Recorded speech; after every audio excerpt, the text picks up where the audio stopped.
7 goals were scored in the Nigerian Professional Football League played on Monday.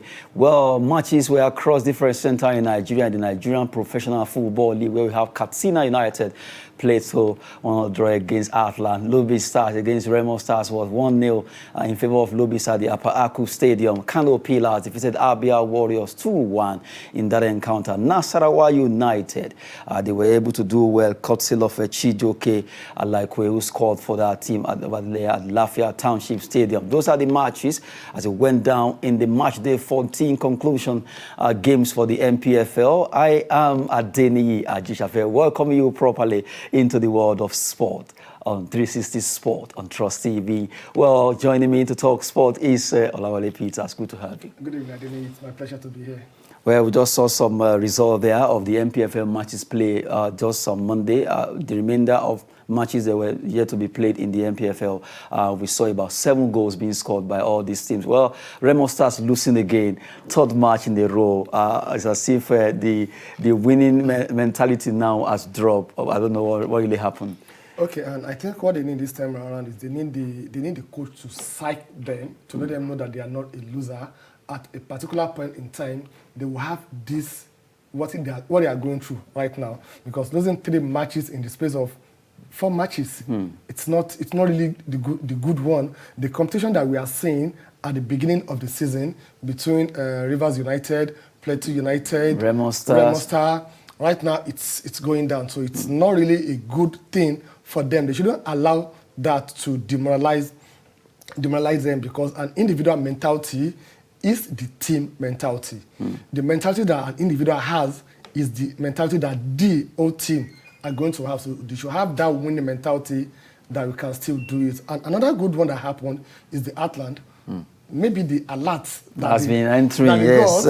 Make them to, alert has been coming in. Yes, alert has been coming in, and they've been trying now another draw again from what they are really, from where they are coming from. So I think it's a very good one. 7 goals in 4 matches. Nigerian Professional Football League is really getting there. So it's a nice one. Good one there. Well, it just spoken from my mouth that Nigerian Professional Football League is getting there. We saw 7 goals scored in 4 matches in the MPFL. Well, Atlant seems to be getting there. They are really getting it back now, playing away. Now they got a draw there against Katsina United. Lobby Stars against Remo Stars, another loss for the team from Ikene, Ogun State. Abia Warriors tried their best, but it wasn't enough. Well, Abubakar Musa putting icing on the cake for Kano Pillars there as they were able to win against Abia Warriors. Well, for Nasarawa United at the Lafayette Township Stadium, it was a win for them. Courtesy of Chijioke, who did it for them, who scored for Nasarawa United against Niger Tornadoes. Now, if we turn that to the table in the MPFL, you see how the table is now standing, where Rivers now are back to the top of the MPFL. Now, let's look at the table properly. Rivers United are now having 29 points. 2 points adrift Plateau United, who were formerly topping up till yesterday before the game was actually played. Rangers now are standing third with 23 points, followed by Remo Stars. Now they keep repeating the PPRR.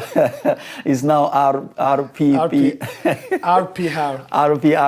Well, RPRR. Rivers United, Plateau United, Rangers International, Remo Stars in that pecking order. You have Aqua United, defending champions too, are not dropping their effort. They are still hoping that they can make it. They are standing 5th, although the same point between Rangers, Remo, and Aqua United. Very, very dicey now. The leadership position there in the MPFL. Kwara United are 6th with 21 points. Eyimba International, they are also having 21. They drew. You have Nasarawa now standing 8th, having 20 points, alongside Wiki Tourists of Bauchi. And you have Gombe United. 1st to 10 is open now, because even up to 12, 19 to 29 is just 10 points between Rivers United and Lobby Stars. Yeah, that's the beauty of the game. And what happens to Remo Stars, that they lost 3 games. If the same thing happens to Plateau United or Rivers United, losing 3 games consecutively, so that means they can find themselves in the 9th or 10th position, and whoever is occupying 9th or 10th position should win 2 or 3 games consecutively, can find himself in either the 2nd or 1st position. So that means the game is still too very early. Open. It's too early to call. Okay, it's too still, early to call. It's yes. too early to call, and it's still very open. Even the Atlant that we're talking about, they are now 18th on the log. And they are having 13 points. So that means a win will take them to 14th or 15th position. So the difference between the team are not that much. So that means everybody can still turn around the table. So it's not over until it is over. So let's see what will happen. Good one, good development. Unlike what we used to have before in the Nigerian Professional Football League, that when you are playing at home, it's like three points has been recorded. It now depends on the number of goals that you need to score to qualify for the CAF Champions League or to win the league that you'll be looking at. But this time around, it's not happening. A situation whereby before, okay, we have 38 matches, then you just divided into 2 and say, okay, if I can win all my homes, then out of the away games, I'll be looking for 3 or 4. That was the calculation before. I can get a draw, but now it's open and it's a very good one. Good development from the league management committee also. I think they've done a lot, but the little that it needs to do in terms of the awareness for people to go out there to watch the match, then partnering with a lot of TV stations like ours, Trust TV, let them come and partner so that they can be showing the match live for people to see and see the stars that we have in our own domestic league. I think from what you have just said, I look at, yes, because I know they have NFF TV, MPFL TV and all that. This is internet, that's online. But at times, you need, even though the online is good, but people need to, because a lot of Nigerians still prefer to watch their TV. I'm sure a lot of people listening to you will ask that, NFF online, MPFL I don't online. know. I don't know. So they have to go for a brand that is well known to people, that is readily accessible for people to watch. So they have their own, no doubt about that, but it still needs to do better than what they are doing right now. So that's when the beauty of the game will come out. Imagine Ethiopia League. They are showing it live. Sudan League, all these so they are showing it live, so it's not on the internet that they are showing it. So they need to look into that. If this season is over, they should look into that against the next season. Preparation can start now. Preparation can start now. Taking that from Loyalty Peters there. Even though we show this online, we can also make it to happen on the normal TV screen. Well, we've been talking concerning the MPFL match day 14 conclusion that happened across different centers. About 4 matches was played, 7 goals scored, and we saw Heartland, the team that had been a bit down, but now they are coming up. They are standing 18 on the log. Remo Stars, well, they just have to tighten their bed if they really want to be among the PRR team. Well, away from football now, let's talk about boxing.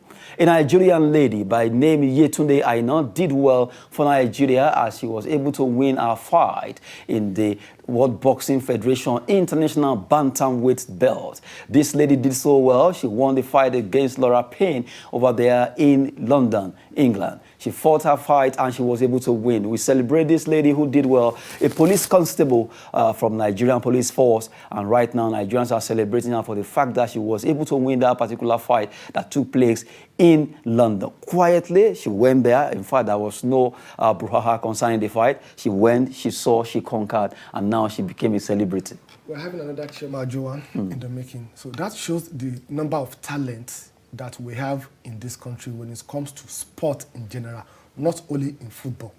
So, and if you are from this country, with what we are going through, and you are still succeeding, that shows that if you have everything working for you, will be the best in terms of, if you go to Olympic, you should be coming home with all the medals.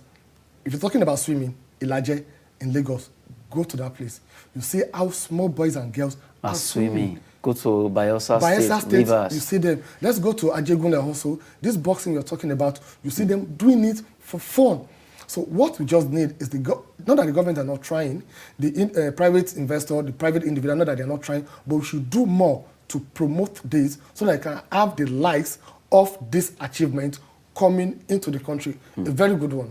Now, like you just said, I noticed something about this issue of government we talked about. I'm not even after the federal or the state. I'm after the local government. I noticed that local government are the closest. But when it comes to sport, yes, some chairmen, they organize competition, but really, they have the chance to go more grassroots-wise. than any other government because they are the closest to the people, to the young, diverse talent that we have in different nooks and crannies of Nigeria. But I think it's less compared to what they need to do. What they do, we need to have a lot of competition easily that you can access all this talent because that's where you can get raw talent most in the local councils. Yeah, I think that will work if you have autonomy for the local government. I thought the autonomy, okay. It's still in process. So if they have the autonomy that they are not dependent on the state government or federal, then this issue, we can hold them accountable. Just like the infrastructure that we're talking about in the country. They're the closest to the people, but if they have that autonomy, then we can hold them accountable. Like we should have something like National Association of Local Government football and football competition. We have for swimming. We have athletics. For boxing. We have if you have anything, something like that in the country, we'll be able to poach and get talent and give them the necessary training because they are raw talent. So we still need to train them to teach them up to make them what we really want them to be. But if they don't have the autonomy, the only thing they have is pay salary. Have you been to local government of recent? If you go to a local government, then you will know what we are actually really talking about. If they have that autonomy, then I think we can hold them accountable that they are not doing, not that they shouldn't do a little that is expected of them to do, but I think they're kind of handicapped in terms of the resources available for them to really do all what we expected them to do. And now, for the lady that won this boxing bout over there in London, I love the fact that before the fight, nobody actually heard anything. But immediately she got there, she won that fight quietly, and now she has become a celebrity. We also let you know she's a judge, boxing judge, and also a professional referee in boxing. Aside the fact that she fights, she refers boxing, she's a judge of boxing. So in total package, she's won. So it's a very good one, and that's one thing about success. It has many friends and family, but failure is an orphan. Nobody wants to associate with a failure. So her coming back to the country, I'm very sure she's going to get a lot of endorsements. Who knows, maybe promotions and all that. Promotions, so we'll bring out the talent in her, but we shouldn't stop at that. We should look at more people like that in the country that we need to tap to make sure that they bring this same glory back to the country. Well, we need more of this raw talent, and also to let you know that a lot of Nigerians in different sports across different spheres of life, they do well in sport, and we just have to appreciate what they are doing, and we can have more of this if CSR, corporate social responsibility, are put in place from corporate bodies.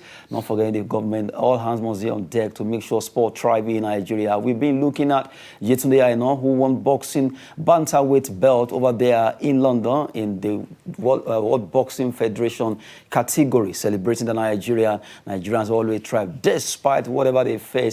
They will always come top of it. Now we move away from boxing. Let's go straight to talk about some matches that will play actually in La Liga and also in Serie A. Let's talk about the La Liga quickly. A match was played on Monday. Celta Vigo against Levante ended 1-0 draw there in that particular game. Well, 1-1 it ended. You just have to look at the fact that Levante, for a while, they've not been able to, but now this time around, they were able to at least get a draw from that particular game. And if you transfer it to the Serie A, you have two matches that was actually played in the Italian Serie A. Now let's have the result quickly as we look at the Italian Serie A result. Well, Cagliari against Napoli, Victor Osimhen scoring in that game. It was a good one for him to get that goal scored. 1-1 against Cagliari in an away game, while Bologna defeated Spezia 2-1. Those are the matches that was played in Serie A and also La Liga. Let's look at the Serie A. Napoli against Cagliari. Although someone said that he expected Napoli to win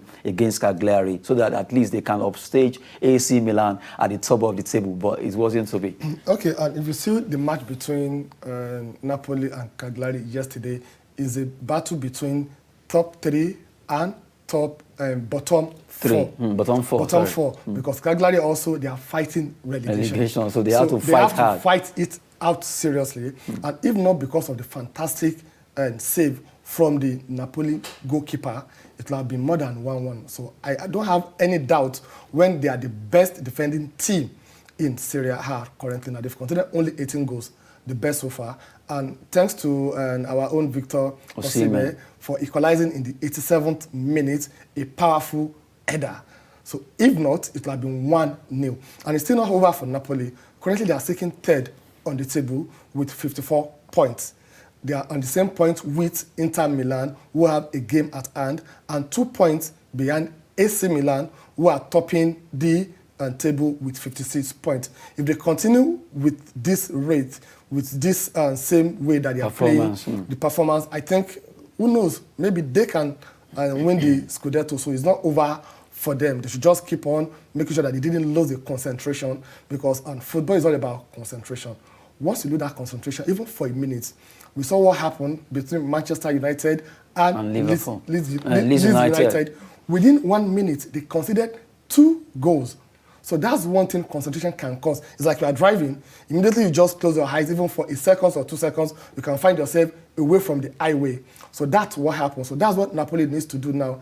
They need to concentrate to make sure that they keep the performance going. Levante, if they continue like this, they've won only 2 matches this season. That's too bad, too poor for Levante. Yeah, from 25 or 26 matches that they've played. So if they continue like this, they are going to relegate the same way they did in 2015, 2016. So if they in fact, they will need a miracle to survive relegation this time around. Because winning 2 matches, 15 points from 25 or 26 matches, it's not really a good one for Levante, who have been in the La Liga for about 6 consecutive years after they came from the relegation for zone this, in 2015. for this Segunda Liga. Well, maybe they prefer to stay in the Segunda than the La Liga. Nobody pays to be a second-hand citizen. Well, because of their performance so far, it seems. I noticed that there are teams. If you look at even in English football, you always see some clubs that they are perennial championship clubs. They go and come back. They will come back. They will go. Birmingham City, you see them, they will go back. Before you close your eyes and say, then you see, I don't know if I need to mention these clubs. You'll be wondering, they will just go there, then you see, okay, if you go to Segunda Liga over there in Spanish league, you can just, it's always common, either you see Almeria, you see, with all due respect to Sadiq Umar, anyway, he has been scoring. But at times, you see teams that you'll be like, okay, these are perennial Segunda Liga. They will go there, they will come back to the La Liga, Primera. After some years or 2, they go back again. It's even more difficult to leave this, to come back from the second tier team. It's more difficult because the competition there is too hard. Very hard. Look at the championship, for example, and the Premiership. Before you can come back to the Premier League, where's All City today? Where's Bolton today? Where's Middlesbrough? Where are they today? That's why when they are playing FA Cup, Portsmouth. When they are playing FA Cup and they have the like of Chelsea, Manchester United, Manchester City to deal with, they're like, oh, okay. This is our chance to deal with them. So it's much difficult. So I'm sure Levante, they didn't get it right. Last season, I think they finished 13th. Season before, they've always finished between 10 to 13. But this time around, they are finding themselves bottom of the table, and it's not looking nice. I think they will need a miracle.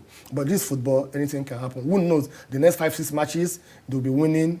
And once they do that, they have 15 points. That will take them away from where they are. But sincerely, they need a miracle to survive. As we were talking, I just remember Ipswich Town. Ipswich Town, there are clubs that you just be wondering where they are, but they are still playing the championship. So many good things about football, so many good things about sport. We always bring you those memories. You just remember and you smile. Well, if you are born in the 90s, 80s, or 70s, even 50s, you sit down and remember. You just have your own time of sharing good time with your friends, talking about sport.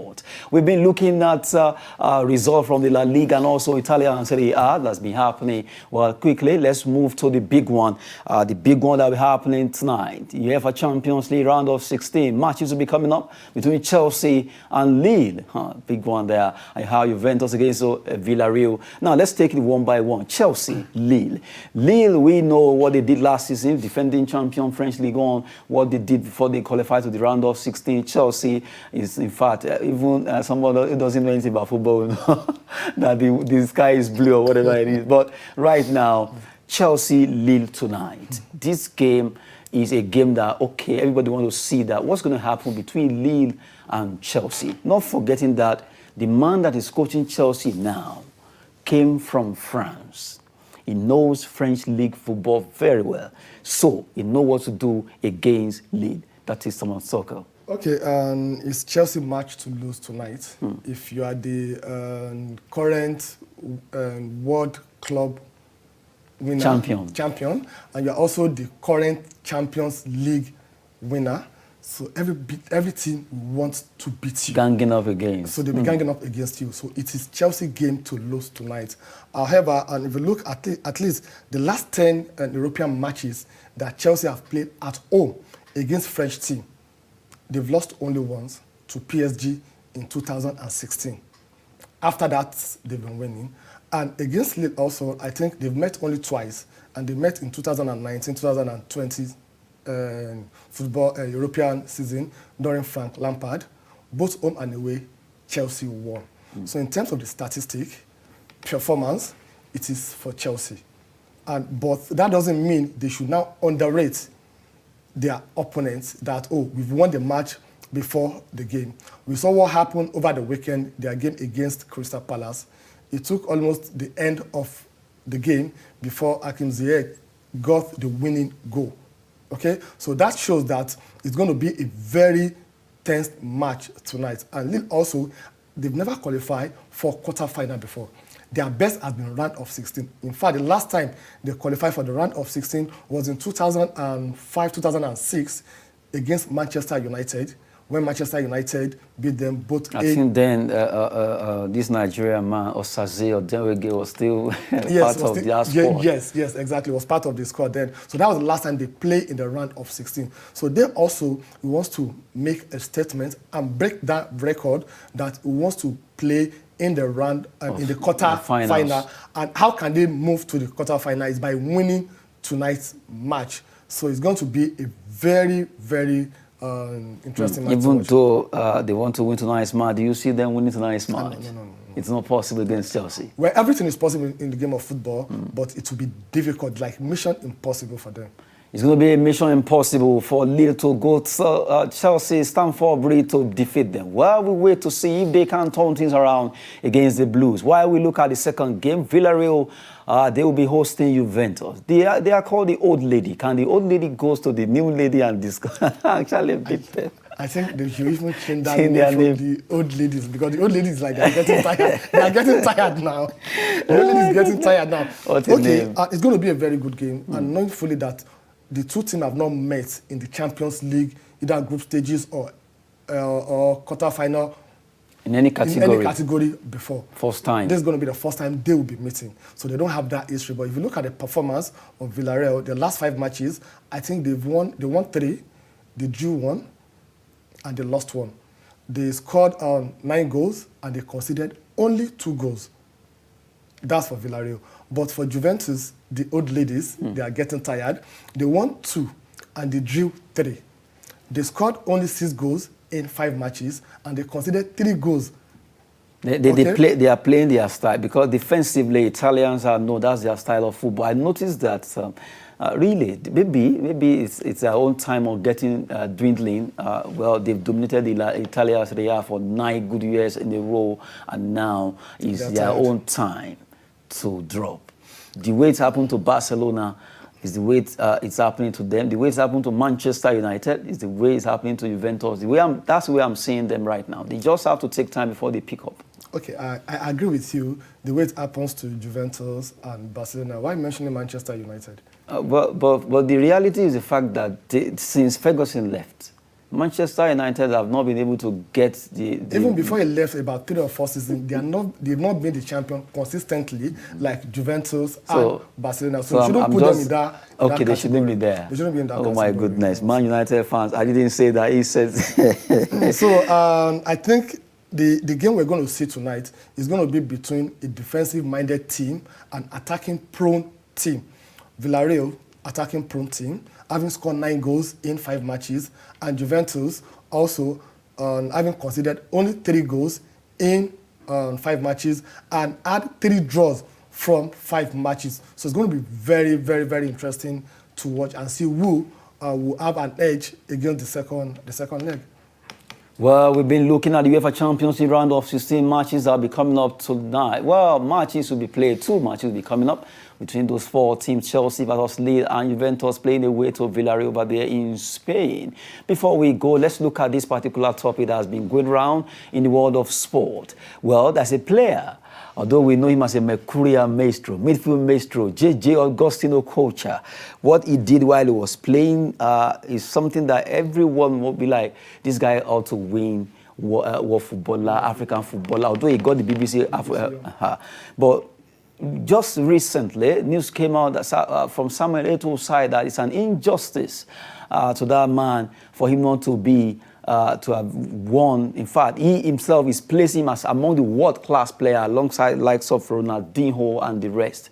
That's why from Eto'o feels that Ronaldinho actually took, in fact, learned some style from J.J. Okocha. You understand? Ronaldinho learned some when they were both together in PSG. And now that's why Eto'o is saying, this man called J.J. Okocha is a world-class player who deserves to do what? Who deserves to be at least one either World Footballer or CAF World Footballer of the Year. When Eto'o was given the African Footballer of the Year, what stopped him from saying, no, I don't deserve it? No, that time. Why waiting until after you've retired before you now say what is obvious and the truth?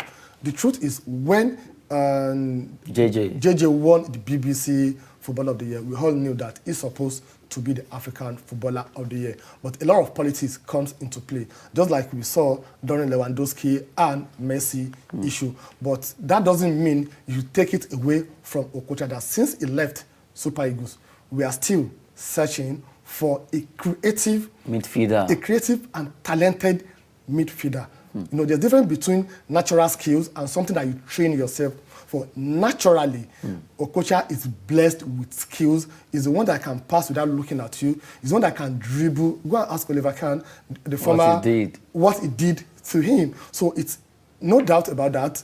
If there's something they normally do, maybe after they discover that, oh, there's an injustice that has been done to a player that's supposed to have won a particular trophy. That's when they bring up the matter.